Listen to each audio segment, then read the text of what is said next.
Bom dia, muito bem-vindos. Essa é uma parceria do Conselho Federal de Administração e do jornal O Dia para debater as propostas dos presidenciáveis, dos 5 presidenciáveis que estão melhor colocados nas pesquisas do Ibope até o momento. Esse é o primeiro painel, ele vai ser debatido, o debate será sobre segurança pública. Amanhã nós teremos um outro painel sobre combate à corrupção e na próxima semana serão os outros 2 painéis, geração de empregos e gestão. Aqui ao meu lado, para debater hoje sobre segurança pública, o administrador César Campos, coordenador do programa Delegacia Legal. Obrigada. E a professora da FRJ, Paula Poncioni, que também é membro do Conselho do Fórum Brasileiro de Segurança Pública. Obrigada, Paula, pela participação. Bom, nesse primeiro bloco, vamos debater um pouco sobre a questão das armas, já que em 2017 o país registrou 64 mil mortes violentas, intencionais, ou seja, homicídios, latrocínios. 7 em cada 10 mortes foram provocadas por armas de fogo. E, como não poderia deixar de ser, os candidatos, nas suas propostas, falam sugestões a respeito do controle de armas. O Haddad, ele defende o aprimoramento da política de controle de armas e munição. O Bolsonaro, ele propõe a reformulação do Estatuto do Desarmamento para permitir que o cidadão possa portar armas. Inclusive, ele já defendeu que em áreas rurais os proprietários de terra possam ter fuzis. A Marina é contra o porte de armas e ela propõe fortalecer a política do controle de armas, criando um aprimoramento do sistema de controle, principalmente focado em dados. E o Ciro, ele diz que não vai facilitar o porte de armas no país e propõe a unificação do sistema de cadastro de armas. Lembrando que os internautas podem enviar perguntas durante os painéis, durante todo o transcorrer do programa. Baseado nisso, César, as soluções propostas pelos candidatos, elas ainda são viáveis? Elas são viáveis, essas propostas? Olha só, na visão de um administrador, né, diante desse problema, a gente tem que ver alguns aspectos. Por exemplo, a questão do controle, né? Nós temos é falado, né, a mídia divulga isso a todo momento, os resultados que a gente tem na área de segurança, como você viu, a taxa de homicídios, com uso de armas de fogo. A gente fica claro, já de imediato, um diagnóstico assim, superficial, que um problema sério de controle existe, seja de armas, seja de munições. Porque tem uma variável, né, nessa questão de armas, que se fala muito pouco, e nenhum dos candidatos levantou, que é a quantidade de armas que hoje existe nas empresas de segurança pública. E o desvio dessas armas, né? Existe uma de segurança privada. Né? As empresas de segurança privada foi algo assim que teve um crescimento exponencial nas últimas décadas, e a gente não faz a menor ideia da quantidade de armas que existem, a quantidade de armas que circula, quantidade de munição comprada. Quer dizer, isso, na visão de administrador, é alguma coisa que tem que ser discutida também nesse tema de armas, né? Então, eu acho que alguns candidatos falam do controle, alguns falam só de controle de armas, outros falam no controle de armas e munição. Tem que ser controle de arma e munição. Não adianta pegar uma parte e deixar outra, né? Até porque a gente vê também na noticiado, quase que diariamente, às vezes, apreensão de munição. Munição. Sabe que eu fiz uma matéria, a Polícia Federal, a própria Polícia Federal, ela não possui controle de quantas munições foram desviadas do próprio órgão. Isso é um outro problema, que aí a gente esbarra com o problema do controle das próprias organizações policiais, as públicas, né? Que também tem um controle muito falho em relação à arma e munição. Até a lógica eu fui secretário de administração da Secretaria de Segurança durante 2 anos, e uma das dificuldades que eu tive é exatamente em autorizar a aquisição de munição, porque eu não via nenhum controle que me indicasse, como gestor público, que eu tinha que comprar. Eu disse, mas espera aí, mas vocês não estão me mostrando qual é a relação de aquisição e consumo. Isso foi um embate assim, interessante que eu tive e que mostrou como era falho esse controle. Então, eu acho que, no caso de uma campanha presidencial, essa questão de controle de armas e munição é nacional. Não é um estado ou outro, não. É um problema nacional. E que, certamente, né, você falou em Polícia Federal, envolve, inclusive, fronteiras, né? Tanto quanto as secas como as não secas, né? Então, eu acho que acho que todos os candidatos tem que ficar muito claro o nível de controle que se quer para armas e munição, e não ser uma coisa assim genérica. Ah, não, vamos controlar as armas. Não, tem que especificar com mais clareza até onde vai esse nível de controle. Eu gostaria só de levantar alguns números que o Fórum Brasileiro de Segurança Pública produziu, que em 2017, 94,9% das armas apreendidas não foram cadastradas no sistema da Polícia Federal. 13.782 armas legais foram perdidas, extraviadas ou roubadas, o que equivale a quase 12% das armas apreendidas pela polícia no mesmo ano. É como se um mês de trabalho das polícias tivesse perdido. Mais do que isso, eu acho que a gente... O primeiro número que você falou, qual foi? 94,9% das armas apreendidas no ano de 2017, 94%. Exato, não foram cadastradas no sistema da Polícia Federal, SINAR. Né? Isso aponta para um vazamento das fronteiras, então, que essas armas seriam estrangeiras? Aí eu não tenho como te colocar. Eu gostaria de... Não foram armas legais, não pelo menos já são... Sim. Não são armas... Aqui, não estão categorizadas como tal, né?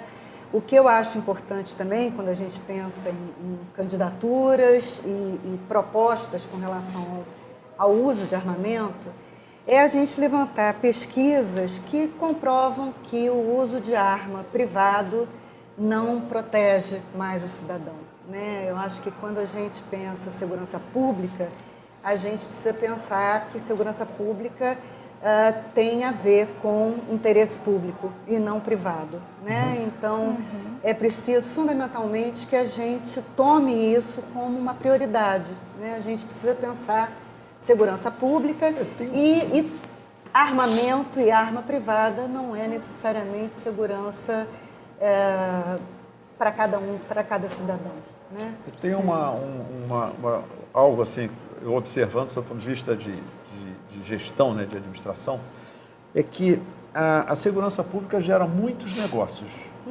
Né? É uma atividade econômica, né, porque ela gera emprego, negócio. Então, o crescimento das empresas de segurança privada que nós tivemos nas últimas décadas é um mercado novo que surgiu, que envolve blindagem de veículos, sistemas de câmeras, sistemas de cercas eletrônicas, elétricas, né? E a guarda patrimonial, né? De guardas na porta das casas, condomínios. Aí você vê condomínios privados, casas, lojas, shoppings. Todo esse serviço é um mercado que cada vez está crescendo cada vez mais. Então, isso que a Paula falou aqui é interessante. Não existe segurança só privada. Não, a segurança é pública. Não adianta você se proteger, se blindar, porque se não tiver segurança pública, não vai adiantar. E as armas passam por isso, né? Essa questão dos desvios das armas da segurança pública, eu vejo que a maioria das mortes provocadas são mortes provocadas ou por pistolas ou revólveres, que são armas de cano curto, muitas vezes desviadas. As estatísticas mostram isso. As estatísticas mostram isso, né? E seria uma forma do governo, então, ele querer terceirizar, ele querer passar essa responsabilidade para o cidadão, em vez dele proteger o cidadão, garantir a segurança dele, ele fala, olha, agora você vai ficar armado e agora você que vai se defender? Não, eu não acredito nessa intenção. Não, isso, para mim, seria muito, muito além de qualquer gestor público, por pior que ele seja, né? Porque é um caminho sem volta, você armar a população. É um caminho sem volta. Depois, você não sabe, você não controla ou depois. Eu acho, Você controla, vou armar, mas depois você não controla depois. Eu acho interessante Por isso lembrar que também que... é uma decisão, digamos, muito séria, muito grave, envolve aspectos culturais também, de papel da arma em determinadas sociedades. A sociedade americana é toda armada, mas é uma história, uma cultura. E aqui um governante decidir que todo mundo vai ficar armado, eu acho uma decisão assim meio complicada, preocupante porque não controla o futuro. A gente tem que sair da não decisão, né? Eu acho que a gente tem que pensar que os governos têm responsabilidade, né? Não se pode continuar não decidindo sobre segurança pública, né? Sem dúvida alguma, o governo federal tem um papel, né? A gente tem um problema que é a questão do pacto federativo, né? Dos estados e governo federal, mas é preciso que se decida, né, sobre isso. E não é possível, e é uma leviandade enorme, uma irresponsabilidade, se pensar ou se propor que cidadãos se armem em detrimento... Sem critério. Sim, em detrimento de uma coordenação, de um gerenciamento, ou melhor, de uma responsabilidade dos governantes, né? Tem uma questão que eu ouço falar, via nos programas, né? É como se no Brasil a gente estivesse vivendo um período que não é permitido comprar arma.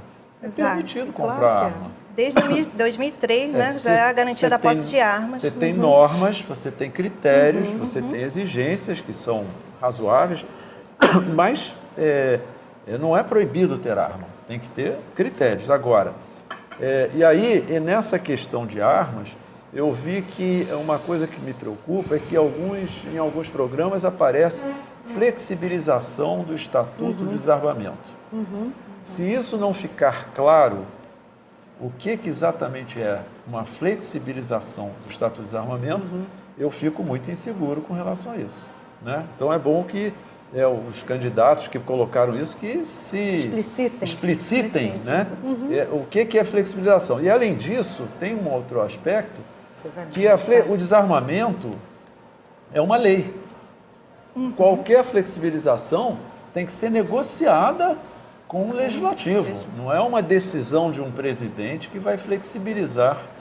É uma lei. Então, uma lei que teve inclusive uma consulta popular depois que foi estabelecida. Então, é uma lei que eu acho que tem até um peso maior, né? Então, eu acho que essa questão aí de que, olha, dizer que vai botar arma na mão da população, olha, já tem. Já tem essa autorização para ter. Se está querendo botar mais, tem que explicar por quê, né? Um outro ponto que me chama a atenção em relação, eu acho que é o Alckmin e o Bolsonaro, eles citam sobre flexibilização nas áreas rurais. Já existe, o Estatuto já prevê, né, que maiores de 25 anos e que provem a necessidade de ter armas nas áreas rurais, eles possam ter. Já está no Estatuto. Exato. Só que eles falam que querem flexibilizar ainda mais, dando inclusive o porte. Só que eles não explicam, por exemplo, como que eles iriam fazer esse controle da área rural para a cidade. Né? Esse controle, porque o porte é você possuir a arma e poder o porte andar. É uma decisão bem mais complicada, né? Porque o porte é liberar o uso da arma de todos os seus aspectos. Aí tem que ser muito criterioso. Mas, de qualquer maneira, não é uma decisão de um presidente, né? É uma decisão que envolve a consulta ao legislativo, porque é a alteração de uma lei. Né? Então, tem que ficar claro qual é a intenção, o que vai ser, tem que virar uma lei, que vai ser a modificação de uma lei.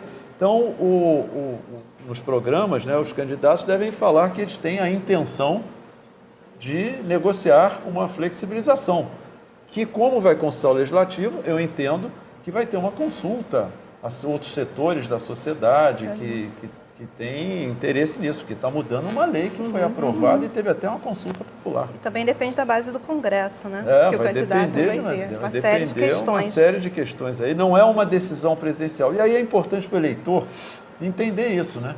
Quer dizer, uma coisa é a intenção do candidato, outra coisa é o que ele pode decidir. Né? No caso, ele não pode decidir. Ele pode mostrar a sua disposição de negociar com o legislativo uma flexibilização, uma mudança de uma lei. E o que ele pode decidir no jogo democrático. No jogo né? democrático, Sempre por no isso que jogo tem que democrático, lembrar o né? legislativo aí, que é o que caracteriza a democracia, a eleição, etc.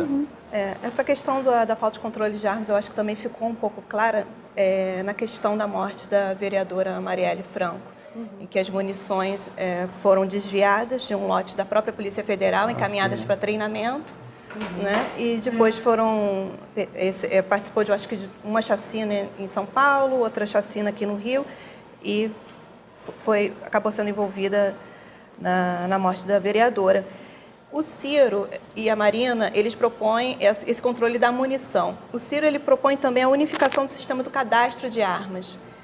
É viável isso? E como que esse cadastro, essa unificação, ela seria resultante no controle dessas munições? Pelo que eu conheço da lei de desarmamento, o cadastro já existe. Ele Sim. pode não estar funcionando. Eles querem unificar o Mas cadastro. exige. A Polícia Federal é que autoriza a compra de armas. Tem que passar pela Polícia Federal. Eu posso comprar a arma numa loja que a lei permite, mas eu tenho que me submeter às regras. E a Polícia Federal tem um passo que a Polícia Federal diz o seguinte: você tem que justificar por que você quer comprar arma. Né? Então, porque tem que ser tudo registrado na Polícia Federal. E ela então, fiscaliza, né?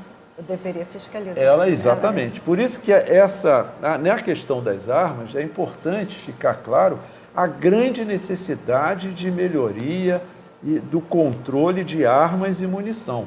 O que a gente ouve falar parece que vai ser uma grande novidade. Não existe um sistema de controle. Ele não funciona. Né? Isso não funciona nos estados, isso não funciona no governo federal, e isso está uma coisa muito, muito solta, muito, muito aberta. Então, eu acho positivo que os candidatos apresentaram essa questão. Querem fazer um controle de armas. Isso é muito positivo. Agora, como, né? Agora, preciso, o como, né?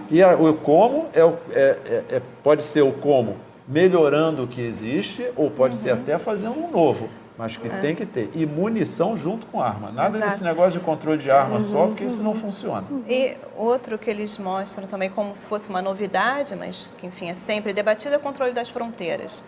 E que nós temos, já temos o CISFRON, que já gastou milhões e só protege 6% da fronteira. Até agora eles só conseguiram mapear 6%. O Exército, nos 10 primeiros meses do ano passado, só conseguiu apreender 6 armas nas fronteiras. Isso na fronteira com a América Latina, né? Porque nós temos a fronteira, os portos. 6 armas? Só 6 armas. 6 armas. E 15 quilos de droga, se eu não me engano. Nas fronteiras brasileiras todas? Nos 10 primeiros meses de 2017. Assustador. Assustador. E os candidatos não poderia deixar de ser, eles falam que nós temos que ter um controle maior das fronteiras. Um deles propõe uma novidade, né, que seria a Polícia de Fronteiras, Ciro Gomes. A senhora é especialista na questão de gestão de polícias, de treino. Acho que mais uma polícia seria necessária só para cuidar das fronteiras, uma polícia de fronteiras? Olha, a gente, em tese, já tem a Polícia Federal, né, e as Forças Armadas, e eu concordo com, enfim, que é absolutamente necessário que a gente reveja, né, a questão da governança, né, com relação às fronteiras, né, mas como criar mais uma polícia, né? Para que criar mais uma polícia? Como é que a gente pode pensar em capacitar e aperfeiçoar o serviço policial junto às fronteiras? Eu acho que é uma perspectiva que, para mim, talvez fosse mais viável, né? Porque o tempo todo eu acho que a gente tem que pensar nesse como. A gente vive uma crise financeira fiscal enorme nesse país atualmente. Então, o que é criar hoje uma polícia, né? Ok, as fronteiras, sem dúvida alguma, precisam desse policiamento, né? mas eu acho que seria interessante a gente pensar como a gente pode capacitar a polícia que a gente tem hoje, né? E aí eu volto a falar, a gente tem a Polícia Federal, que hoje é uma polícia extremamente profissionalizada, né? Para atuar junto às fronteiras, né? E as Forças Armadas, sem dúvida. Né? Eu faço parte aqui do Conselho Regional de uma comissão de gestão pública. Uhum. E nós aqui, administradores, o que a gente percebe na área da gestão pública é que existem os órgãos e falta a ação. Uhum. Né? Então, quando eu vejo propostas de fronteira, bom, em segurança pública, controle de fronteira, eu ouço pelo menos há uns 30 anos que existe um problema nessa área. Uhum. E existem os órgãos responsáveis, como ela falou, Polícia Federal, as Forças Armadas. E o que falta? O que falta é a ação. A ação, lógico, exige planejamento, exige diagnóstico, exige recursos.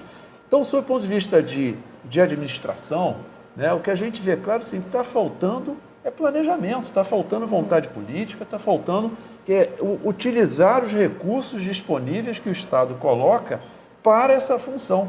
Então, uma das justificativas que eu vi num dos programas, né, é de que a Polícia Federal não teria estrutura para fazer. Bom, se a Polícia Federal não tem estrutura para fazer isso, e por que uma nova polícia teria? Exato. Então, vamos pegar a Polícia Federal e repensar a Polícia Federal e usar os recursos que tem. Então, essa postura de que, não está dando certo, cria-se uma coisa nova, não acredito que seja mais indicada no momento de grandes dificuldades financeiras do país. Né? Numa crise difícil, uma crise fiscal difícil, quer dizer, com dívidas públicas enormes, se pensar em criar mais um órgão. E, além disso, qual é a experiência que a gente tem? Nós já temos polícia talvez até demais. O que a gente está precisando é que essas polícias cumpram efetivamente o seu papel, que atendam o anseio da população de se sentir assistida por esse serviço. Então, criar mais uma polícia, eu não vejo como solução. Talvez seja mais um problema que esteja sendo criado. Então, né? a questão é abrir mais concursos. O melhor seria reestruturar a Polícia Federal. A articulação é outro problema sério na gestão pública brasileira, a articulação entre os órgãos, a integração entre os diversos órgãos. E se não aconteceu agora, merece um diagnóstico para saber por que não aconteceu. Porque senão nós vamos criar uma coisa nova em cima de uma coisa falha. Nós vamos aumentar e ampliar o erro. É mais ou menos aquela situação, né, de você não saber fazer as coisas e aí você usa um computador. Você só vai fazer mais coisas erradas, né? Porque ele vai te dar mais velocidade, vai potencializar. Então, acho que essa criação de uma polícia, de mais uma polícia, aumenta a máquina pública, não diagnostica corretamente por que os outros órgãos não funcionaram, o que errou na articulação com as Forças Armadas. Então, eu acho que seria esse passo mais interessante. Eu queria reforçar isso, né, com relação a um estudo diagnóstico, né? E, fundamentalmente, a gente precisa pensar política pública. Política pública não se pensa sem monitoramento e avaliação, né? Vontade política, há que se ter vontade política, há que se ter participação social, sem dúvida alguma, né? A gente está no Estado Democrático de Direito, mas a gente precisa pensar fundamentalmente o que deu certo e o que não deu, né? Quer dizer, hoje a gente tem um problema sério com relação aos vários tráficos, né? De pessoas, de drogas, de armas. Mas eu volto a colocar, né? A gente vive uma crise financeira fiscal. Eu acho que políticas incrementais não bastam, mas a gente tem que pensar como a gente pode aperfeiçoar o que a gente já tem em face do que a gente está vivendo hoje, que é um cenário de crise, né? Então, é importante, principalmente, que a gente, o que eu quero voltar e reforçar, pense em estudos. Segurança pública não se faz com achismo, né? Não se faz com experiências de acerto e erro ad infinitum. que é o mais do mesmo que a gente tem vivido É. nos últimos 30, 40 anos. O Rio de Janeiro é um cenário de experiências diversas. Né? Então, sobretudo, a gente precisa se pautar em pesquisa, né? Pesquisas, né? Que possam dar a gente pistas dos caminhos que a gente pode trilhar. E né? aí, você como pesquisadora de segurança, falar isso para a gente que é administrador é sensacional, porque você não pode tomar nenhuma ação, nenhum passo, se você não souber quem você é. Qual é a situação que você está vivendo, qual é o quadro, que contexto, né? O que tem, qual é o diagnóstico. Então, quando a gente vê uma especialista na área de segurança estar preocupada com as mesmas coisas que a técnica nos orienta, de que, olha só, como é que eu vou criar uma coisa nova se eu não sei nem por quê que a situação atual não está atendendo? Então, se a gente não sabe o que nós somos, nós não vamos chegar nunca ao que nós seremos. Né? Então, é muito interessante essa a parceria. Um dado do Fórum de Segurança Pública é que o Brasil tem uma taxa de 30 mortes por 100 mil habitantes. E o Alckmin propõe, só que ele não diz como, reduzir essa taxa de 20 por 100 mil. Essa taxa, pelo que eu vi aqui, somente São Paulo, Santa Catarina e Roraima tinham taxa inferior a esse patamar em 2016. Acha que alcançar uma meta dessa dependeria de uma coordenação mais eficiente entre os estados e o governo, das várias esferas do governo? Bom, e gestão dos estados também? Eu não tenho dúvida nenhuma quanto a isso. Eu acho, olha só, eu tive uma experiência interessante, né, com coordenação do programa Delegacia Legal, que foi um programa aqui de modernização da Polícia Civil no Rio de Janeiro. E uma das coisas que eu vivi que me angustiava muito como gestor, né, de um projeto daquela dimensão é a total desintegração entre os órgãos de segurança, entre o sistema criminal de um modo geral, que vai desde as polícias até o sistema penitenciário, passando pela justiça. Isso me assustou muito, porque isso dificulta muito o trabalho de qualquer gestor, de qualquer projeto, ou qualquer pessoa numa função assim como dirigente, né? E aí, você imagina, se isso eu encontrei no Rio de Janeiro, no estado do Rio de Janeiro, né, você imagina isso a nível Brasil. Deve ser muito pior. O Rio de Janeiro é a segunda economia do país, né? O Rio de Janeiro é considerado centro de referência na área de universidade, na área acadêmica, órgãos de pesquisa, etc.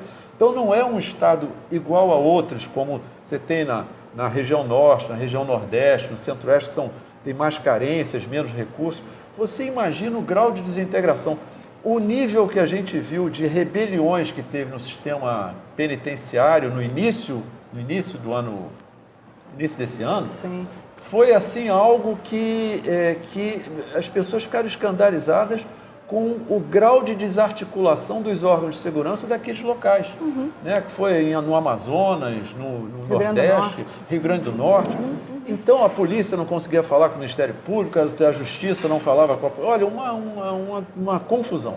E essa confusão eu acho que é nacional, e acho que é por isso que a gente está na situação que a gente está. Essa falta de entrosamento, essa falta de integração mesmo dos órgãos. Aí, quando você fala de redução de taxa de homicídio, olha, sem integração, sem esse passo, sem esses diagnósticos, eu não sei nem do que a gente está falando, né?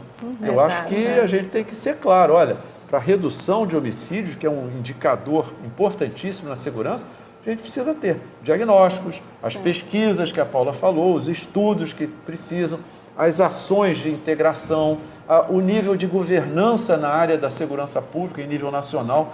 Essas é que são as discussões que eu estou esperando aí. A gente sequer tem dados, né, que a gente possa confiar, né? A gente tem dados aqui, os dados não são os mesmos. Os estados não dão os dados, exato. Às vezes. Então, na verdade, a gente precisa olhar para dentro, né?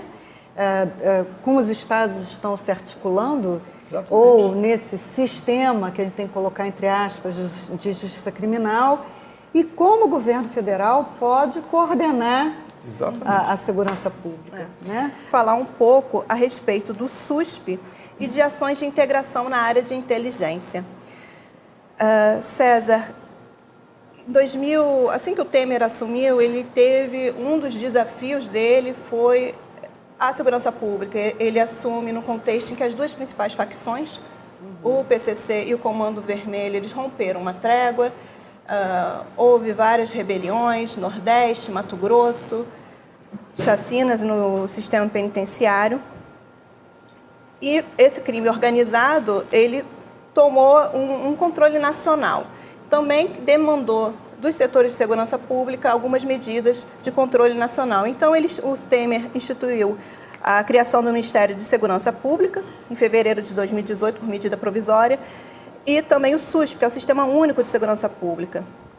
Em relação a isso, todos os candidatos falam que querem rever o SUSP e botar em prática o que eles chamam de algo meramente ilustrativo, né? Qual a sua opinião a respeito disso? Olha só, pelo que primeiro, é uma observação importante, que é o seguinte. Há muitos anos vem tendo uma reivindicação nessa área de segurança, que era a criação de um Ministério de Segurança Pública. E isso foi conseguido, né? Agora, em 2018, essa medida provisória acabou virando lei, hoje é uma lei, então nós temos um Ministério de Segurança Pública.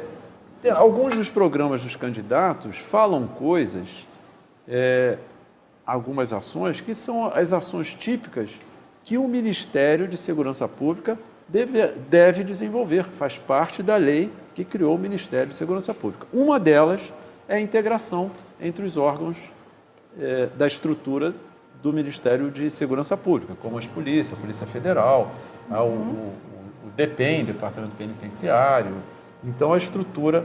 Então, a questão da integração, que hoje nós vimos nos programas dos candidatos, é interessante aparecer em todos os programas, porque agora é um ministério específico que tem que fazer isso.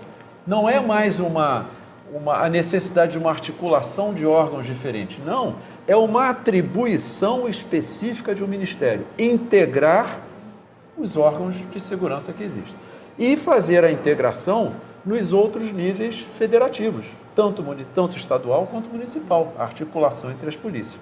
Então, isso é um dado importante para o eleitor ter assim como orientação, né, de que um problema sério de gestão na área da segurança tem agora um recurso que antes não tinha, um ministério específico. Então, isso exige do executivo, né, não só de quem vai ser ministro, mas do presidente, uma ação clara, né, com objetivos, com métodos, a partir de diagnósticos, porque agora nós temos uma ferramenta que antes não existia e que me parece que é muito importante.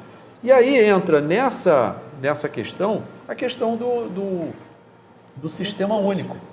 Eu entendo que um sistema único, como foi criado por lei, só pode ser de diretrizes.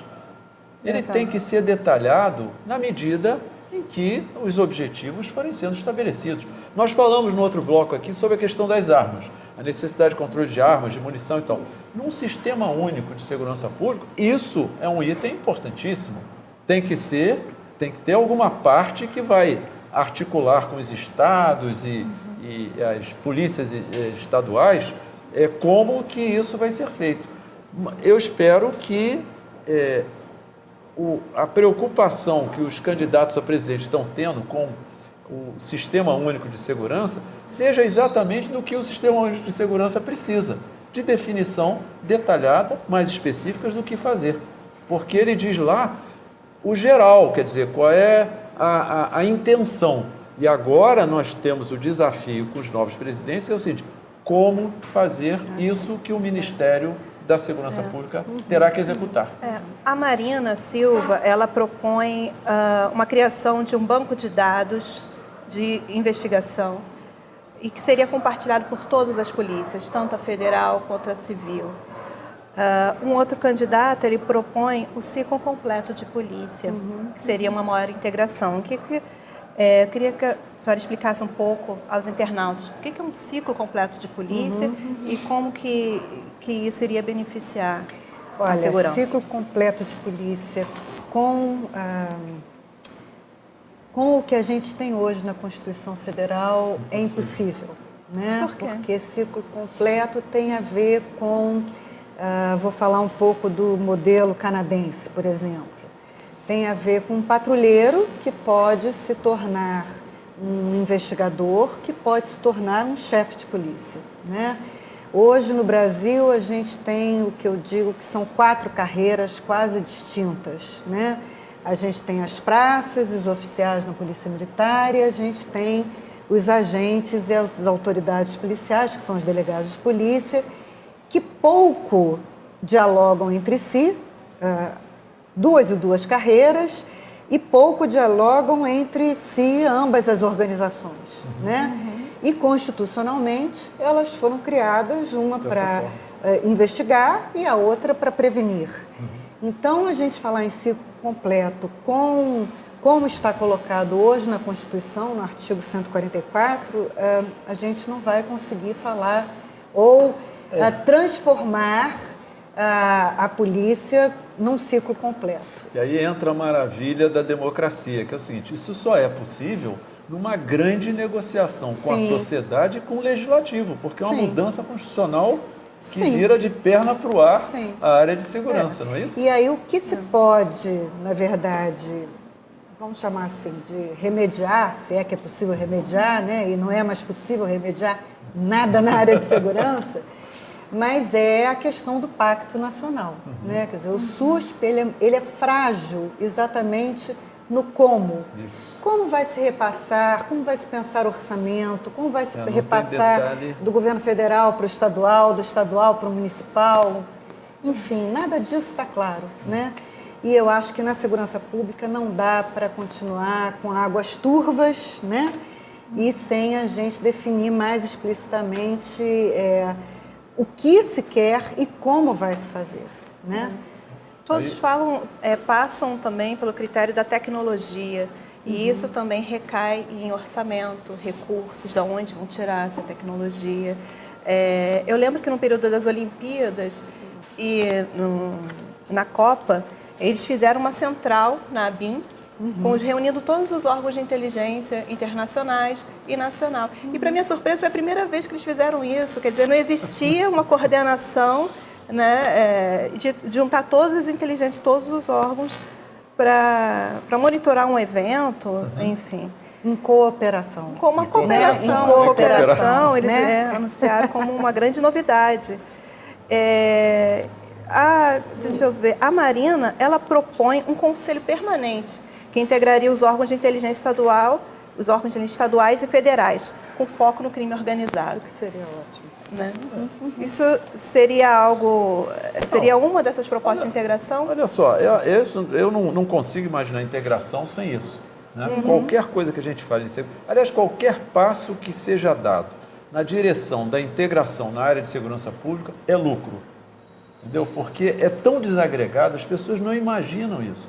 As polícias não se falam, não se conversam, e às vezes as experiências que eu acompanhei, tanto no Rio quanto em São Paulo, de que quando há assim um mínimo de comunicação entre a Polícia Militar e a Polícia Civil, o ganho é exponencial. Sim. Né? Não é uma coisa linear.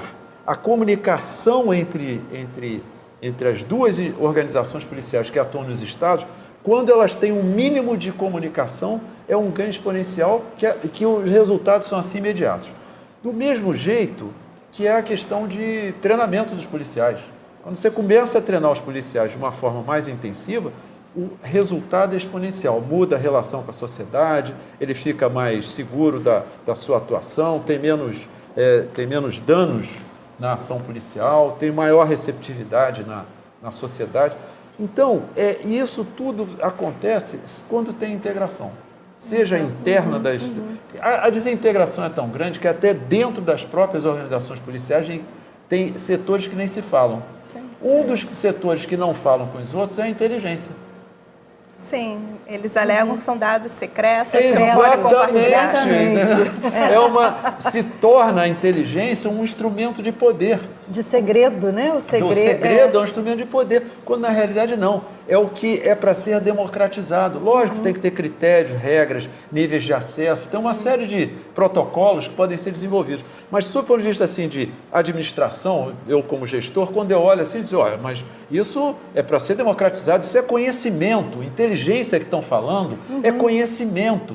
Se a Polícia Civil é dedicada à investigação, ela precisa de conhecimento. Se a Polícia Militar tem que fazer o preventivo, ela precisa de conhecimento que vai ser produzido pela outra instituição. Então, a integração é quase que eu diria que assim, que é uma sobrevivência do sistema. E agora, com o Ministério de Segurança Pública, isso agora é inevitável, porque se o Ministério de Segurança Pública não fizer isso, ele faz o quê? Porque essa é a função principal de um ministério, articular, planejar para chegar a cumprir a sua função. Então, eu acho que nos programas, se falou muito em inteligência, porque esse negócio de inteligência é interessante. As pessoas falam que sempre tudo que dá errado é porque faltou inteligência. Eu concordo. Agora, ao mesmo tempo, ninguém resolve. Uma das razões é essa, que a inteligência vira instrumento, ferramenta de poder, né? Então, essa falta de integração, acho que no campo estadual a gente pode citar um pouco do ISPGEL, que é uma ferramenta do ISP, Instituto de Segurança Pública, genial, foi desenvolvido em parceria com o Instituto Igarapé. E ocorre o seguinte, tanto a Polícia Civil quanto a Polícia Militar, eles têm acesso a esse sistema. Só que a Polícia Militar, ela não pode ver, por exemplo, foi roubada uma bicicleta na rua Presidente Vargas. Só que ela pode ver que foi feito um crime de roubo ali, mas ela não sabe quem roubou, os dados, que a Polícia Civil tem acesso. Lógico, quem roubou, o perfil da pessoa, se foi uma bicicleta, se foi uma moto. Enfim, eles não têm especificamente esse dado, que é um dado de inteligência que poderia ajudar na prevenção do crime. Isso é não ter o ciclo completo. Mas nós temos as ferramentas. É não ter a articulação que o César estava colocando, né? A gente não articula as 4 carreiras. Numa delegacia de polícia, isso mesmo. você tem, possivelmente você tem um delegado que tem a sua própria equipe, né? A sua equipe faz segredo para outras. Isso acontece nos batalhões também. E imagina, quem investiga, quem está prevenindo, não tem informação de quem investiga. E quem investiga não tem a rua. Então, na verdade, a gente tem um sistema esquizofrênico. E aí eu vou puxar a sardinha para o nosso lado aqui de administração. Isso é um problema de gestão. Isso não tem nada de técnico. É um problema de gestão. A integração é uma prática, é uma metodologia de você conseguir objetivo. Então, não, porque tem um problema, não tem nenhum impedimento legal, não tem nenhum impedimento técnico, nem tecnológico. A única coisa que tem é o seguinte, é uma prática de gestão, de você querer chegar a um determinado objetivo. Eu preciso Pelo menos a ajuda integração. A integração, lógico. Algo que me chama a atenção também são as investigações do Ministério Público sobre policiais corruptos. Eles não informam as corregedorias que estão investigando os policiais. Eles só chamam a corregedoria de polícia na hora de desencadear a operação. A gente não tem um sistema de justiça criminal. Sob o ponto de vista de integração, sistêmico, de funcionamento. a gente não Exatamente. tem. Com Ele é certeza a gente não desintegrado, tem. ele é desarticulado, é chamado de sistema, mas cada um anda com as suas próprias com as pernas. próprias pernas e numa direção Pois própria. Exato. O Alckmin, ele propõe, professora, a criação de uma Guarda Nacional que funcionaria como uma Polícia Militar Federal. Seria só mais uma polícia? O que é Polícia Militar Federal? O que a gente pode entender por isso? Já tem a Força Nacional, que reúne, né, os policiais, os bombeiros de vários órgãos. Com problemas, inclusive. Com problemas, Com problemas, a gente já tem uma Força Nacional com problemas. Não tem o menor sentido. Uma guarda... Polícia Militar Federal. É a mesma coisa de fronteira. Não, isso não tem o menor sentido e eu repito, a gente está num momento difícil, crise financeira fiscal, a gente já tem polícias, né, que podem ser capacitadas e aperfeiçoadas e fundamentalmente a gente precisa de um plano nacional de segurança pública e de uma articulação e coordenação dessas diretrizes que possivelmente sairão desse plano. Além né? do fato de que quando você cria essa Força Nacional, que a gente está com a experiência aqui no Rio de Janeiro, né, nós estamos observando o esforço das Forças Armadas nessa intervenção de entender o que é o Rio de Janeiro. Já passaram 6 meses e eles agora estão começando a entender alguma coisa do Rio de Janeiro. Por quê? Porque a Força Nacional faz a mesma coisa. Ela pega um policial de vários lugares e põe em outros lugares que eles não conhecem e eles vão ter que trabalhar lá num ambiente que eles não sabem como é que funciona. Então, o importante é fortalecer, é melhorar, é otimizar as instituições que tem nos estados. Pô.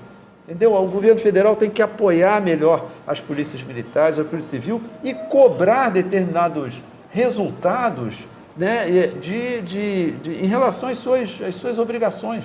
Não dá para dizer o seguinte, vou dar carro, veículo, colete para as polícias e não ter uma contrapartida de resultados. Ah, sim.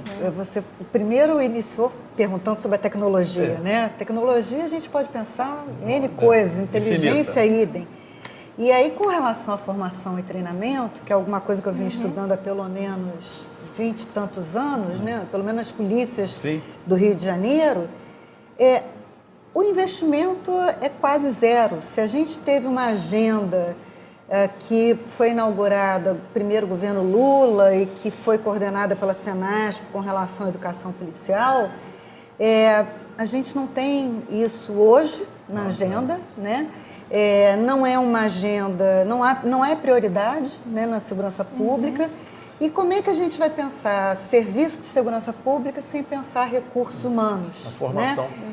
E não é só formação, é recrutamento, seleção, Isso. sistema de Seleção, carreira. então, Porque quando a gente pensa corrupção, não dá para pensar corrupção só na saída. Quem é que a gente está recrutando? Quem é que como é que está sendo a seleção?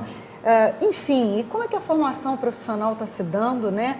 E, de novo, há avaliação sobre isso? Não há. tem. Né? O Ciro Gomes, ele propõe a criação de um Sistema Nacional de Inteligência Criminal, que inclua a COAF, Receita Federal e Polícia Federal, unificação do sistema de cadastro de armas, que nós já debatemos a respeito, e institucionalização da Força Nacional. E aí ele fala no item que a senhora citou agora, valorização profissional e a criação de uma Escola Nacional de Segurança Pública, priorizando a formação dos policiais. Essa Escola Nacional de Segurança Pública seria, o que o nome diz mesmo, iria pegar todos os policiais e fazer uma formação única no país todo? Porque, por exemplo, a Polícia Militar do Rio de Janeiro possui uma carga horária, que a senhora mencionou, diferenciada da de São Paulo. Eles aumentaram a questão dos direitos humanos, a hora-aula de direitos humanos, diminuíram outras, mas que São Paulo tem uma grade horária totalmente diferente na formação do policial. Essa padronização nacional seria importante? É importante enquanto diretrizes, né? E é o que dá para fazer, né? São diretrizes que possivelmente precisarão ser negociadas. Eu acho que a maneira como vai se negociar isso é que também está em jogo, é importante a gente pensar, não pode ser o toma lá da cá. E a Escola Nacional, em princípio, busca capacitar e valorizar esses policiais, né? A proposta, até onde eu tive conhecimento, inclusive tem um foco bastante privilegiado com relação à inteligência, à investigação, né? É super válido em termos de diretrizes, né? E é necessário. E tem um dado interessante aqui, falando como um administrador, é o seguinte, quando você não tem uma seleção bem feita, uma formação bem feita, um plano de treinamento, de reciclagem bem feito, você afeta o que é mais grave em qualquer organização, seja pública ou privada, o comprometimento daquele agente com o seu trabalho. Então, quando a seleção é bem estruturada, o treinamento, a formação e o treinamento é bem estruturado, você tem como retorno o comprometimento, que é um problema gravíssimo hoje na área de segurança pública. Exato, essa identificação do policial em Exatamente. combater o crime, Com a profissão. Essa foi uma crítica à Polícia Militar do Estado do Rio, quando criou os oficiais, entravam pelo vestibular da UERJ, depois passou a ser um outro vestibular, eles entravam com 18, 19 anos. Agora, eles entram tendo que ser formados em Direito.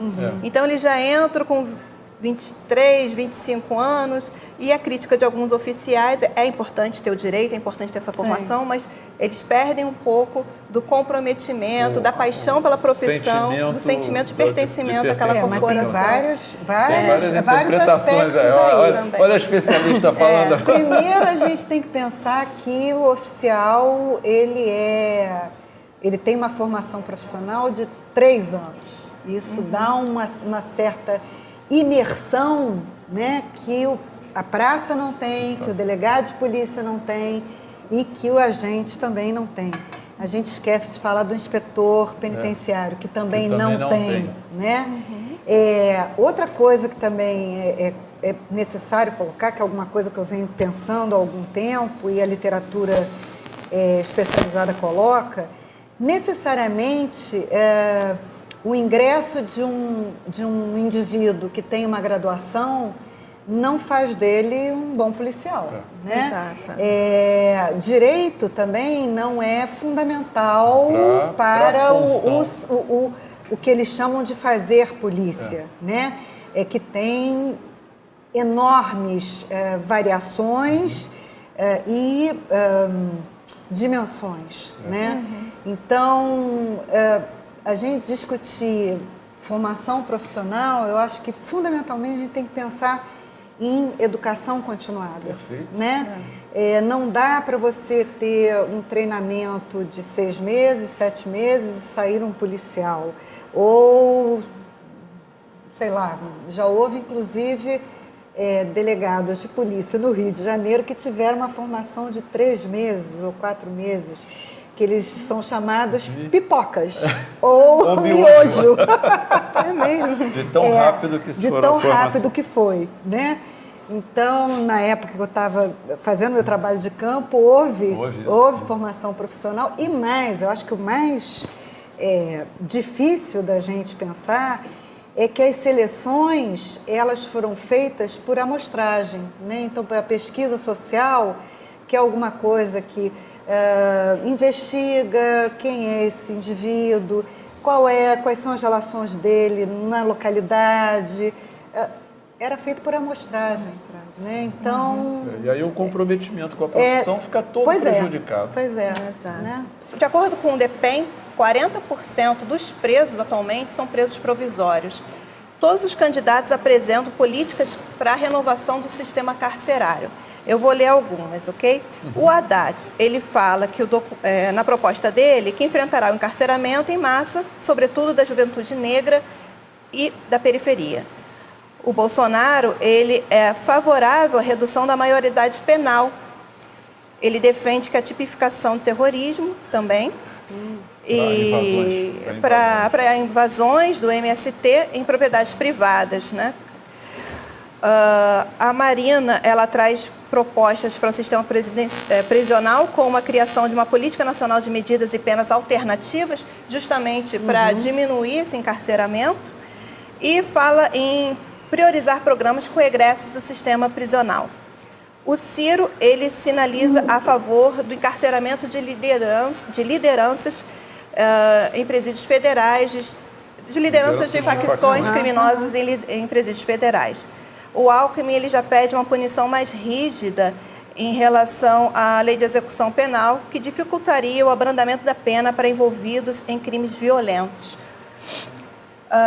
Entre essas propostas, quais delas poderiam realmente diminuir o encarceramento em massa e provocar uma ressocialização dos presos?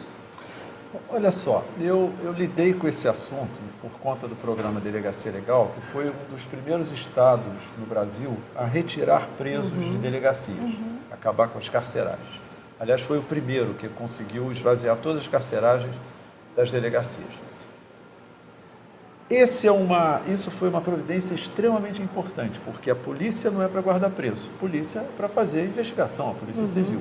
Então não tem que ficar com presos em delegacia, que alguns estados brasileiros, não são poucos, ainda têm presos dentro de delegacias, coisa que é uma distorção digamos assim, indesculpável, entendeu? Porque você desvia, não dá o serviço de aprisionamento correto, como também impede da polícia cumprir com a sua função. E aí eu lidei com isso e tive que entender um pouco do sistema prisional. Uma das coisas que eu acho, no caso específico agora que nós estamos falando com candidatos a presidente, é saber o que é possível eles fazerem. Então, não adianta ficar querendo fazer coisas que dependem do judiciário, né? Então, por exemplo, penas alternativas, é sensacional, mas não depende do presidente, não depende do executivo, depende do judiciário. É o juiz que tem que aprender a dar mais penas alternativas do que aprisionar as pessoas. Né? Passar a entender que o aprisionamento é a punição mais grave e não a rotineira. O que o Ministério de Segurança Pública, que envolve o DEPEN, poderia estimular, né, é proporcionar aos estados a aquisição sem dificuldade, com facilidade, inclusive com recursos, para tornozeleiras eletrônicas. Que isso reduziria muito o problema de encarceramento, porque a quantidade de crimes que não tem justificativa para o sujeito ficar aprisionado, né, são a maior parte, ainda bem, senão nossa desgraça seria enorme, né? Então, isso poderia ser feito por um presidente, estimular o seu Ministério de Segurança Pública a facilitar a aquisição e não ter nenhum tipo de dificuldade para os estados para adquirirem esse tipo de equipamento, que já facilitaria bastante. A outra coisa que é importantíssima, né, é a questão do cadastro dos presos no Brasil. Cadastro Nacional dos Presos. Isso precisa ser avaliado, diagnosticado, estruturado melhor, para que a gente tenha certeza absoluta de que a qualquer momento que a gente vá buscar um preso em alguma unidade prisional no Brasil, ele estará ali naquele lugar, conforme o nosso cadastro diz.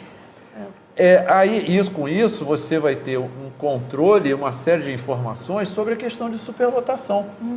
Que a superlotação, ela não é uma coisa estável e nem fixa num lugar. Ela circula. Num determinado dia, uma unidade prisional com superlotação, no outro dia já é outra, no outro dia já é outra. E isso dificulta muito o papel do Ministério Público, inclusive, de acompanhar esse tipo de realidade. Então, eu acho que a outra questão que eu acho que cabe ao presidente, e eu não vi nenhum deles falar isso, que é o seguinte, é facilitar o repasse de recursos para os estados construírem não só unidades prisionais, mas também unidades que sejam para presos em regime semiaberto. Sim, que aí diminuiria o encarceramento. Seria uma forma de você não construir um presídio para você manter um sujeito que só dorme. Porque ele já está num sistema, num outro regime, semiaberto. Então tem que ter unidades adequadas a esse tipo de momento da pena, né? Eu acho que essas medidas do Executivo, essas 3 medidas, se fossem tomadas com seriedade, com controle, o cadastro, a aquisição de tornozeleiras e essa questão de facilitar recursos para a construção de unidades de acordo com os regimes e não fazer só presídio, eu acho que a gente daria um avanço em poucos anos, mudaria a realidade do sistema prisional. E são medidas simples. Eu lembrei agora da Carmen Lúcia, quando ela saiu agora, ela falou que nos 2 anos que ela ficou à frente, né, do Supremo, ela conseguiu fazer um cadastro das mulheres grávidas em todo o sistema. Gerou então, ela uma sabia mudança exatamente onde cada grávida estava, onde cada tempo de gestação. Você vê, uma ação. Uma ação, em 2 anos ela conseguiu fazer esse cadastro nacional. Então, o presidente, através do seu Ministério de Segurança Pública, tem essas ferramentas para fazer essas outras coisas. Para se debruçar sobre isso. Se debruçar sobre isso, né, e com dedicação e afinco. Pois é. Então, eles propõem medidas muito mais, o senhor avalia, são medidas muito mais que dependem de aprovações no Congresso, medidas muito mais estruturantes, medidas que precisam de gestão do que medidas eficazes que um presidente possa fazer. Porque tem que entender, nós estamos num regime democrático, que é a nossa maior riqueza, é essa prática democrática. A prática democrática, ela dá muito trabalho, porque você tem que integrar, você tem que negociar, você tem que trocar, você tem que entender o outro lado. E aí, no caso das nossas crises, tem coisas que são exclusivas, específicas do Poder Executivo, outras que são exclusivas do Judiciário, como é o caso de mudar, enrijecer o cumprimento de pena, né? Isso não depende do Executivo, isso envolve o Judiciário como envolve o Legislativo, porque senão estaremos no absurdo de que estamos praticando algo ilegalmente, né? E não está tudo previsto na lei. Então, eu acho que só de definir claramente a responsabilidade do presidente, que vai ter que tem um Ministério de Segurança Pública, são medidas que podem ser tomadas imediatas. Aliás, eu acho que o sucesso que pode ter de qualquer gestão pública é você saber exatamente o que você pode fazer dentro da sua responsabilidade antes de você ir para a negociação com os outros. Exatamente. E vamos pensar que segurança pública também não é só polícia ou polícias, e não é só coerção, né? Cadê a prevenção? A prevenção. Né? Então, prevenção também pode dar um outro sentido à questão do sistema carcerário. Que é carcerário, né? lógico. E, em vista disso, é uma frase do Bolsonaro que me chamou a atenção. Ele fala prender e deixar preso. É como se fosse uma solução. E o Alckmin, ele propõe aumentar o tempo máximo da internação de menores infratores, aí não seria já o sistema penitenciário? Não é. Aliás, essa já é uma questão séria, porque nós estamos falando do regime, do sistema socioeducativo. Do regime socioeducativo. Que não é o que nós estamos falando aqui de sistema prisional. Mas em relação ao socioeducativo, que também... ele propõe aumentar o tempo máximo de internação dos menores infratores de 3 para 8 anos. A senhora acha que isso seria uma medida eficaz para a reinserção desse jovem? Não, claramente não. De novo, eu volto a colocar a questão da prevenção, né? A medida socioeducativa, ela tem um significado e um sentido bastante... particular, né? Quando eu estou falando de prevenção, eu estou falando, inclusive, antes desse jovem entrar no crime, né? Quais são as ações que hoje os governos estão desenvolvendo no sentido de prevenir a entrada desse jovem no crime, né? E absolutamente aumentar, diminuir a maioridade penal, aumentar Bolsonaro propõe a redução da maioridade penal. Isso me parece aquele negócio, não deu certo você... Pois é. Aquele negócio, tira o sofá da sala, põe o sofá da sala, não tem aquela piada? Eu acho que é um pouco por aí, né? Não deu certo, então você aumenta a punição. Não deu certo ainda, você aumenta mais ainda. E aí você vai chegar à conclusão de que continuamos sem resolver o problema. Eu acho que é uma coisa séria, né, que ele coloca presos que ficarão presos ao léu, né? Não. Isso não é absolutamente viável, né? Isso me lembra um dito popular infeliz, que é bandido bom é bandido morto, né? Então, os traficantes que se matem, os ladrões que se... E isso é barbárie, isso não é absolutamente...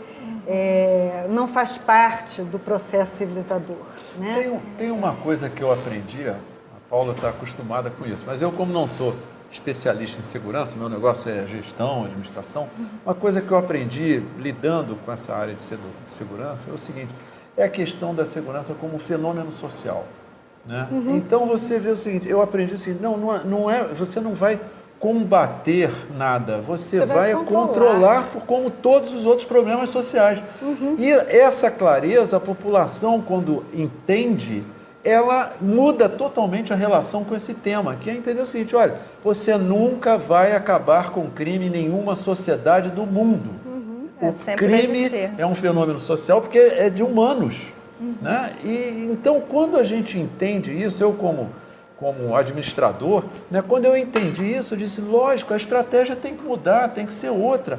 Aí entra a prevenção, entra a educação, entra as condições de saúde, as condições de transporte. Uma pessoa irritada pratica crime.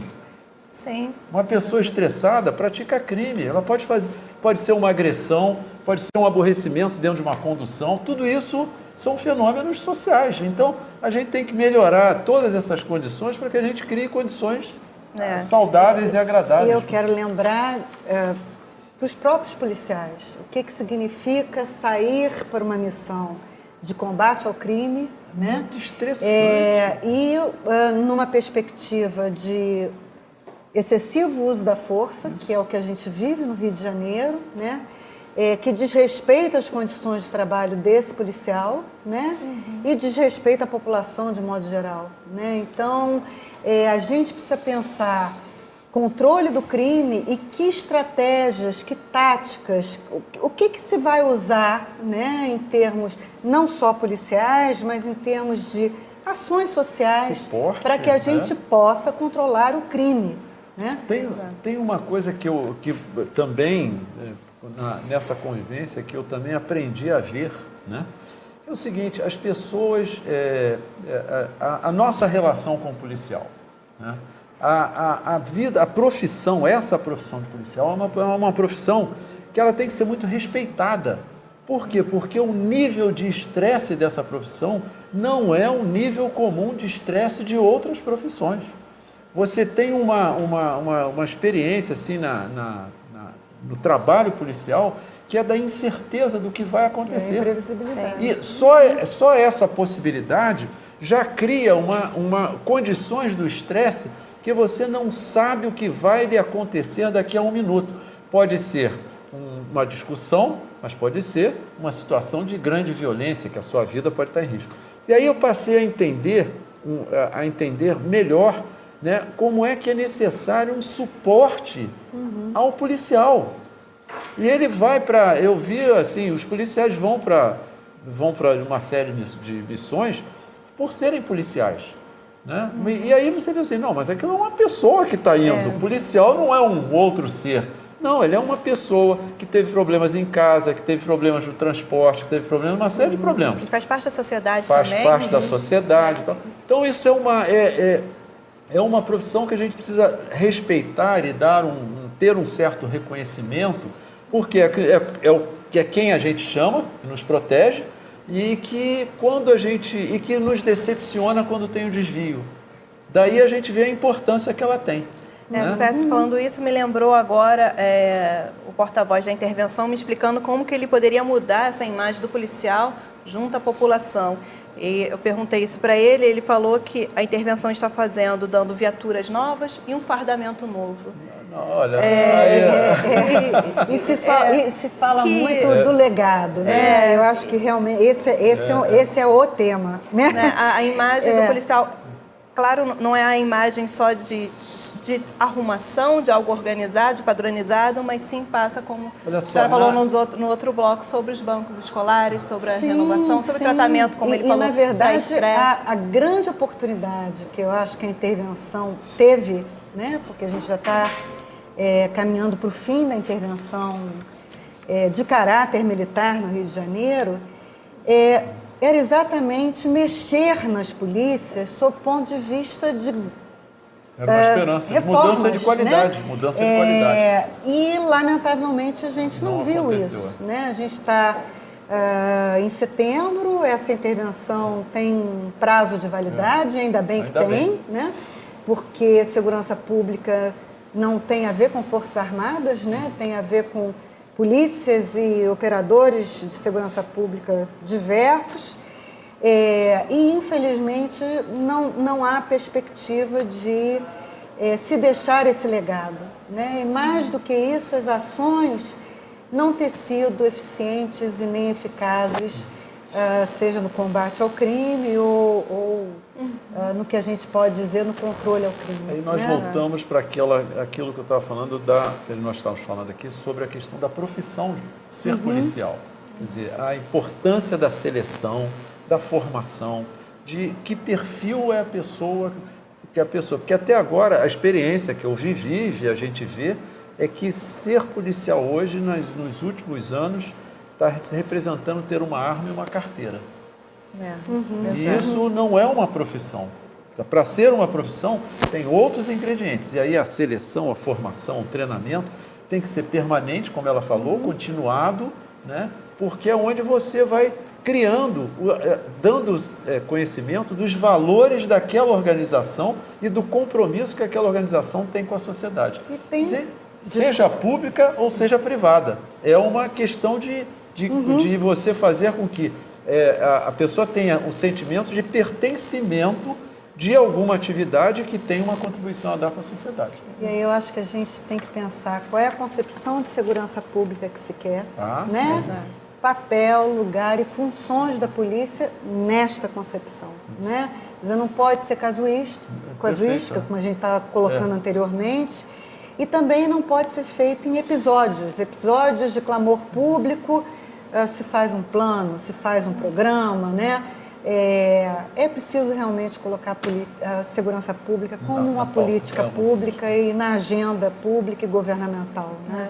Uma das propostas do Bolsonaro, que sinceramente eu não entendi muito bem, mas ele pretende dar retaguarda jurídica aos policiais em exercício da profissão garantida pelo Estado através do excludente de ilicitude.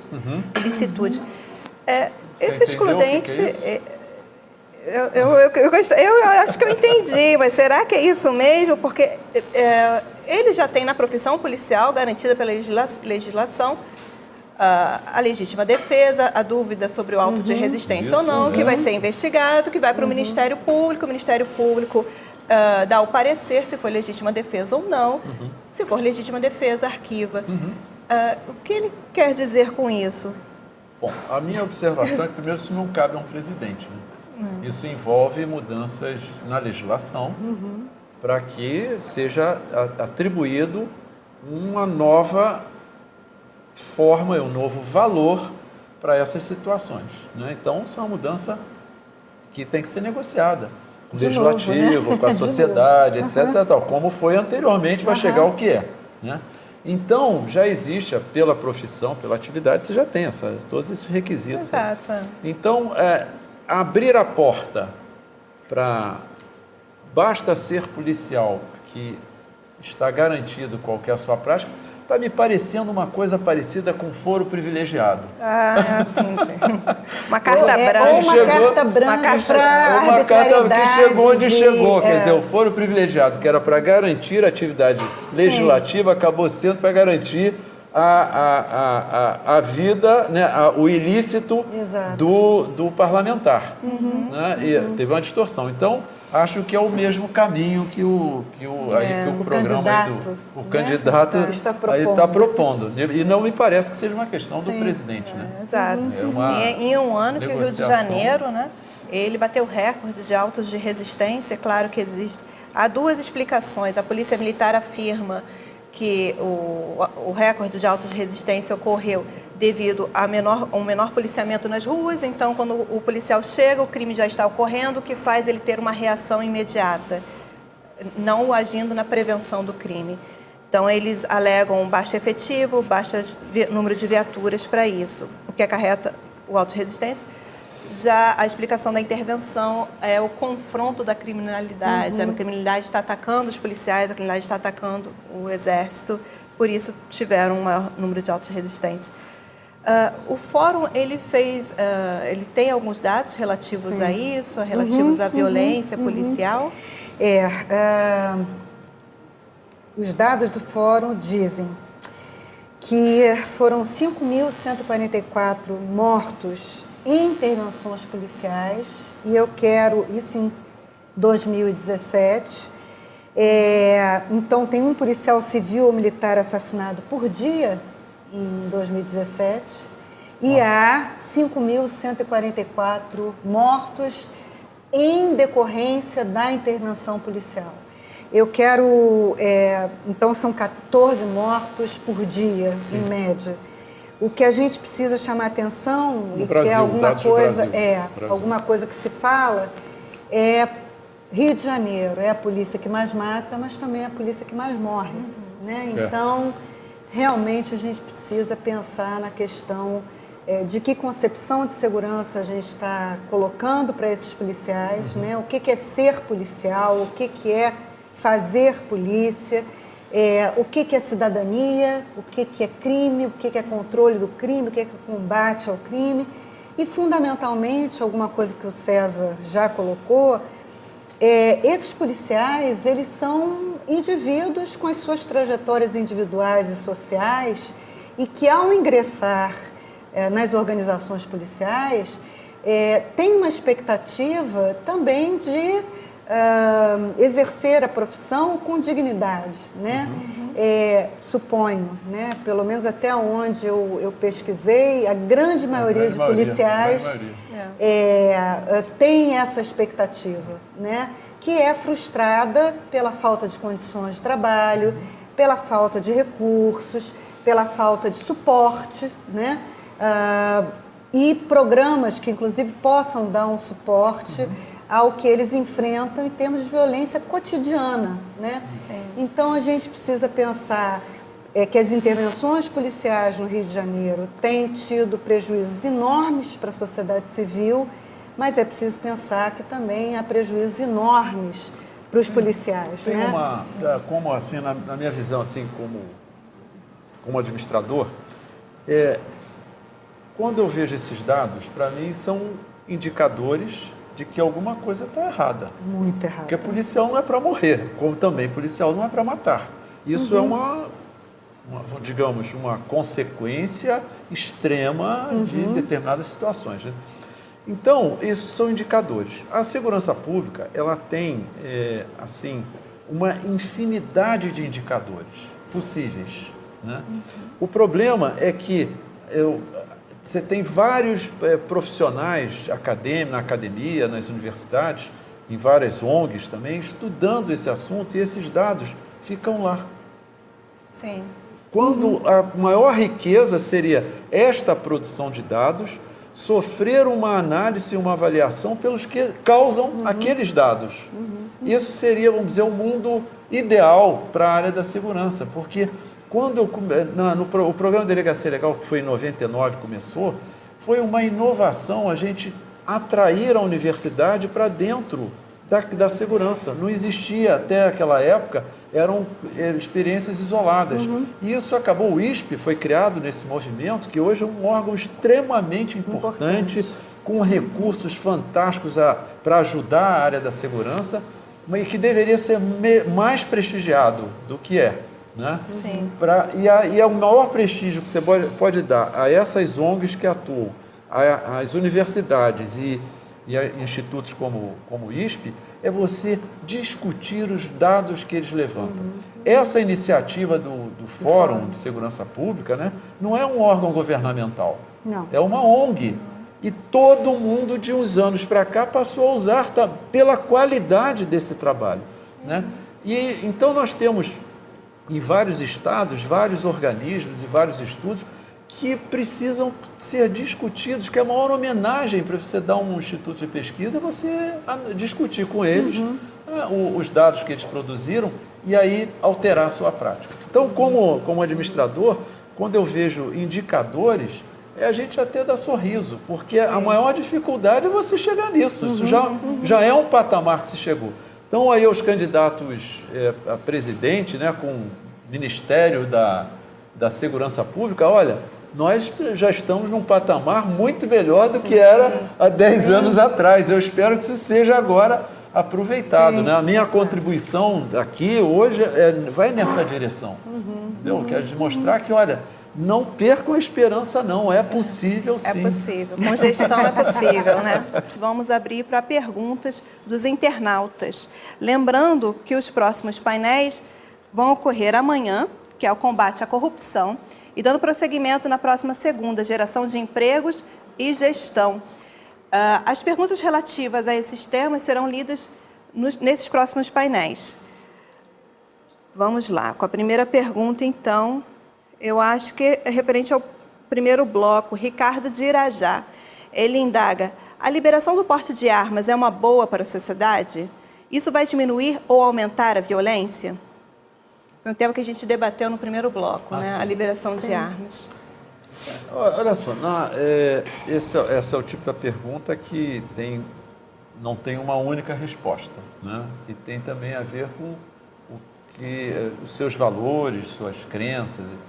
Eu acho que aumentar porte de arma, né, a gente não pode afirmar que vai melhorar as condições de segurança.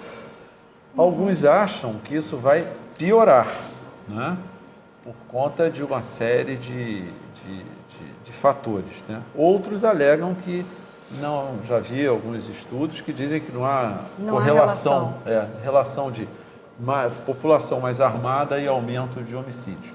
A única preocupação que eu tenho com relação a isso é que nós estamos falando de uma série de fragilidades na segurança pública, especificamente no Brasil. Nós falamos aqui sobre a falta de cadastro de armas e munição que seja confiável. Nós falamos de falta de cadastro de presos em unidades prisionais, que seja assim seguro e confiável e que seja para todo o Brasil. Então nós falamos da falta de equipamento das polícias, nós falamos do problema de formação do policial, nós falamos de uma série de fragilidades da realidade brasileira. Eu acho que nesse momento, né, que é um momento de muita definição, nós estamos com um Ministério de Segurança Pública agora muito recente, eu acho que neste momento, liberar porte de arma, eu acho que a gente não tem ainda condições objetivas de avaliar se isso vai ser uma boa decisão. E em comparação ao Estatuto do Desarmamento, os dados indicam que o número de homicídios provocados por armas de fogo aumentaram. Né? E eu acho que a gente tem que lembrar, sobretudo, que porte de arma, a gente pensa em segurança privada, né? Quer dizer, o próprio indivíduo que está supostamente provendo a sua segurança, né? Quando, por tudo que a gente discutiu hoje aqui, o que a gente precisa é de segurança pública que atenda aos interesses públicos da sociedade brasileira. Perfeito. Né? Bem lembrado, exatamente. Aquilo que a gente está falando, que achar que só pelo fato de eu me proteger eu vou estar seguro. Não, o que vai te proteger é ter efetivamente uma segurança pública eficaz, né? Em que você pode circular na rua, andar na rua, entrar em casa, estar dentro de casa ou estar fora, você estar protegido porque há uma segurança pública atuante. Para todos. Para todos. Para todos. Ou tem segurança pública para todos ou então não tem para ninguém. Vamos para a próxima, então. Carlos Geraldo, de Copacabana. É possível aumentar a participação das prefeituras municipais no combate ao crime? Participação das prefeituras, né? No combate ao crime? Olha só, na minha visão como administrador, eu estou percebendo já há alguns anos que as prefeituras estão entrando cada vez mais nessa seara de segurança pública, coisa que não é exatamente atribuição da prefeitura. E o que me preocupa é que, mais uma vez, se a gente está falando aqui de fragilidade, de formação, treinamento, equipamento das polícias, eu estou percebendo que os municípios estão indo por esse mesmo caminho. Eles estão reproduzindo um modelo que a gente não está seguro se está dando certo, né? Então, eu vejo as guardas municipais querendo se armar, as guardas municipais agindo como se fosse uma polícia militar, e não a guarda municipal que tem uma relação direta com o cidadão, no sentido de ajuda, proteção patrimonial, garantia das praças poderem serem... isso é um trabalho preventivo, ostensivo e preventivo, interessante das guardas municipais, você ter a garantia que qualquer praça, qualquer parque, você está seguro, o cidadão se sentir seguro, e não necessariamente policiais, porque tem policiais armados, não, é porque tem a presença do poder público. Então, eu acho que a entrada da municipalidade na segurança, acho que é perfeitamente razoável pela complexidade do tema. Agora, não da forma como está acontecendo, que está reproduzindo um modelo militar para a segurança pública. O município tem um papel super importante na prevenção, né? Seria na prevenção, fantástico se a gente pudesse incorporar mais e mais as guardas, sem esse Essa caráter coercitivo apenas, né? E militarizado, né? A gente não precisa disso, a gente precisa de prevenção e nada lembrado. melhor do que os municípios para fazerem isso. A questão das escolas, o Sim. entorno das escolas. Pô, a Sim, Guarda sem Municipal dúvida, é sem excelente dúvida. para esse trabalho. As Sem praças, dúvida, as praças, as áreas de esporte onde tem, Aham. né, que você pode ter mais esporte nas praças. Tudo isso tem a ver com a Sim, prevenção, o jovem, envolvendo o jovem. A Paula, da Barra da Tijuca, ela indaga: o ideal não seria reforçar e investir nas agências de inteligência como forma de combate ao narcotráfico e às facções criminosas? Foi o que a gente falou aqui. O ideal seria o reforço da inteligência e a integração dos estados, né? E isso passa por gestão. Por gestão e função do Ministério de Segurança Pública, que tem essa atribuição. Ele vai ter a Polícia Federal, o Departamento Penitenciário, uma série na sua estrutura, né, uma série de organizações e a coordenação das polícias dos estados. Então, ele pode fazer toda essa integração e a inteligência é fundamental. Inteligência é conhecimento. Sem conhecimento, você não dá um passo em direção nenhuma, porque você não sabe nem para onde está indo. Né? O Marcos Aurélio, ele faz uma pergunta sobre carga tributária. Marcos, essa pergunta vai ficar para o próximo painel sobre geração de empregos. Será amanhã com o Paulo Capelli. Vamos ver para uma outra, então. Samuel Carvalho. Samuel pergunta sobre a flexibilização do porte de armas.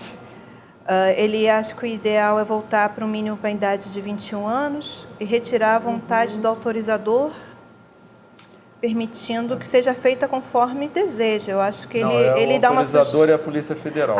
Você tem que ter autorização que não seja do órgão que não tenha mais isso. Isso é que ele está propondo. Entendi. Ele indaga a unificação das polícias militar e civil. Seria algo viável.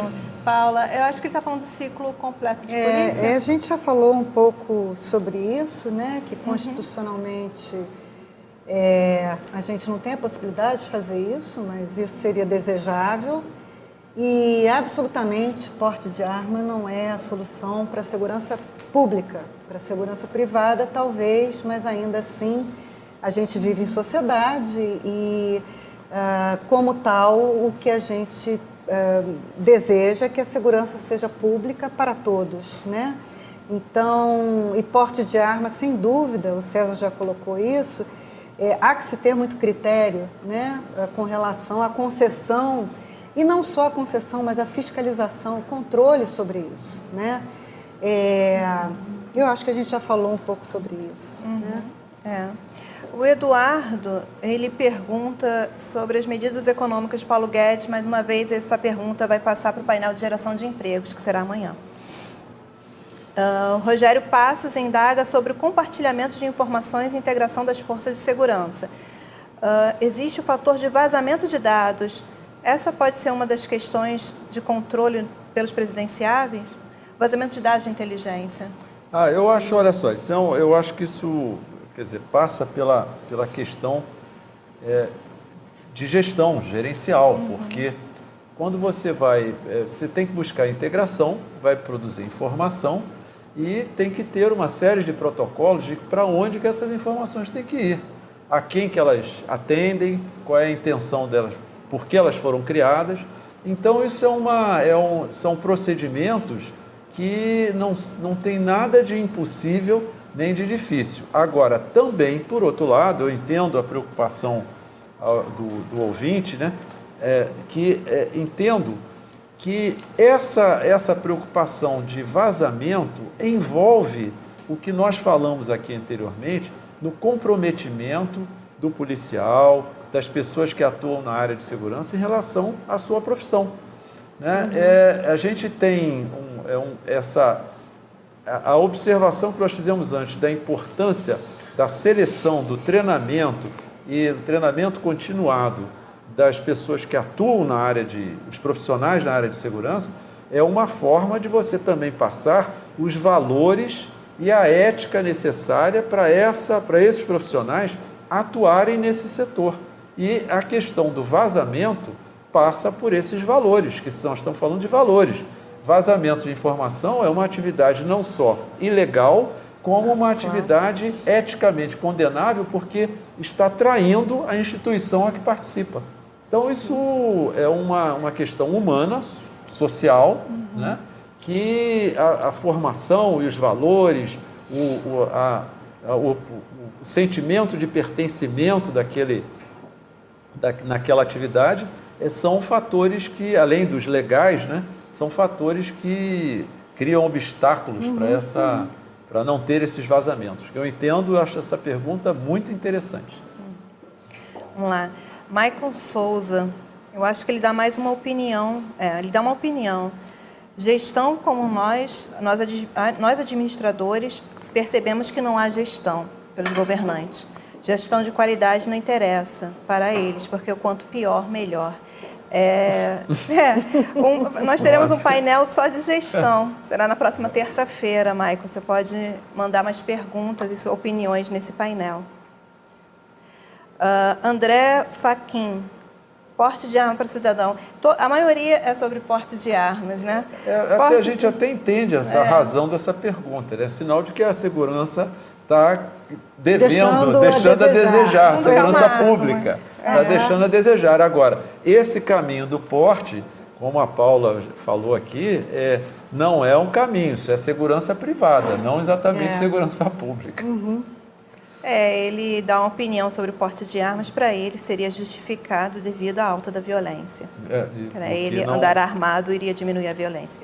Olha só, tem uma observação interessante, né, que a gente falou aqui também de mortes de policiais. Os policiais andam armados e são mortos.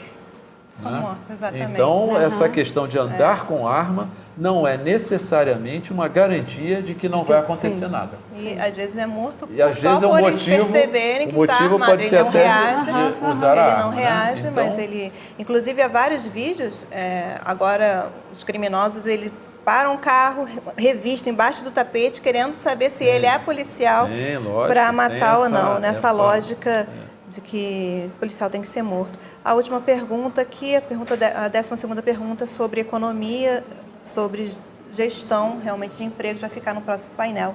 Então, eu agradeço vocês estarem aqui, César, Paula.